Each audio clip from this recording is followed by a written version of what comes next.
Okay, so today was an interesting day, and started out with EMPD, the Metropolitan Police Department for Ekurhuleni, going on strike.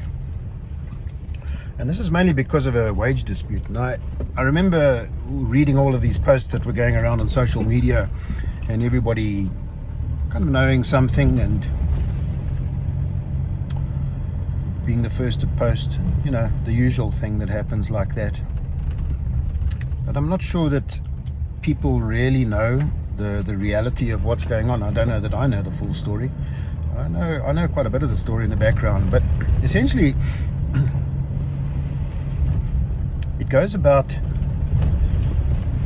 some missing money and some mismanagement of the municipality and the municipal council and all of that. Things that I rant on about. I don't rant on about them. I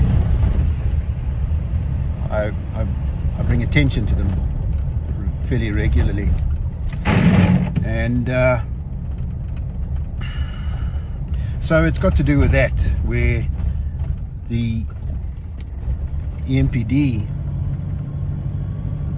has had their overtime cut. They're expected to operate with 16 hours of overtime a month. Now, I don't know how you're supposed to mount multiple shifts, day, night, weekends, and still attend to things like accident scenes and, you know, things like that. 16 hours of overtime, it's absolutely ridiculous.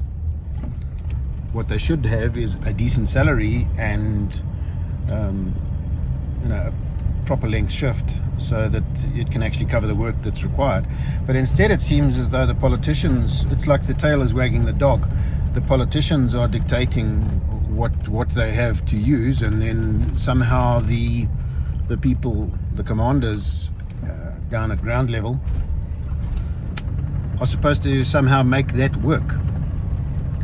Well, for the politicians out there that are listening to this, if you have the gumption to do so, that's not how real business works. The people on the ground are doing the damn job with minimal resources, with, you know, they're actually repairing their own vehicles and other things like that. And you are not going hungry, that's for sure, because I've seen the size of some of you. And you dictate that they need to make it work somehow. I don't quite get that. I don't understand how that's going to work. That's why I say the tail is wagging the dog here. It's a deep-seated political problem. I suppose it's no surprise really, because it sort of falls in line with the behavior of every other government department in the country. Yeah. Anyway, I did see lots of comments online, you know, making noise about the fact that, yeah, they should all be fired and give the jobs to people that want to do the jobs. And I think these are from people that don't really know what's going on and are not aware of all the facts. And I would caution you people on social media and on all of these groups that comment on these things, maybe you need to get a little bit more involved and actually understand the facts before you go half-cocked. I know some of these guys, and while I don't condone the behavior, I can understand that doing that for the sake of getting some recognition of the problem, especially once they have actually tried other avenues as well and it's been ignored, I can understand the reason behind doing it.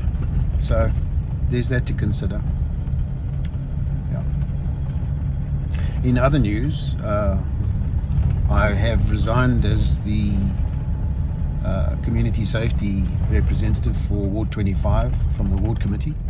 I'm quite sure that the ward councillor will be very pleased to hear that. I'm not sure for how long though she'll be pleased to hear that, or in fact her political superiors, the ones that ignore my attempts to talk to them, the ones that seem to be ignorant of her ineffectiveness. something that you should be aware of,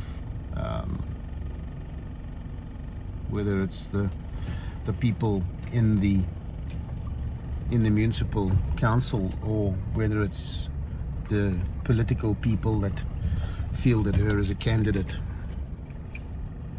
You should be aware of how ineffective the communication is. It's in fact more than ineffective, it's very counterproductive, and I don't think you understand the damage that has been done permanently to your support base. But that's a thing that I guess will come out in the wash eventually. Kind of sad that it reached this point. Kind of sad that the previous more than a decade, dozen years, what we have achieved has been dismantled. And I wonder what the political agenda is, in fact, in the background. I wonder about that. You know, I talk to a lot of people, we talk about these things, and a reoccurring theme that raises its head is the topic of evil. And this, in terms of the way people behave and how they affect society. And it's something that you shouldn't ignore. The people that are making political decisions on your behalf, often without your consent, but with your tolerance and permission, are not doing you any favors. You should wake up to that sooner rather than later.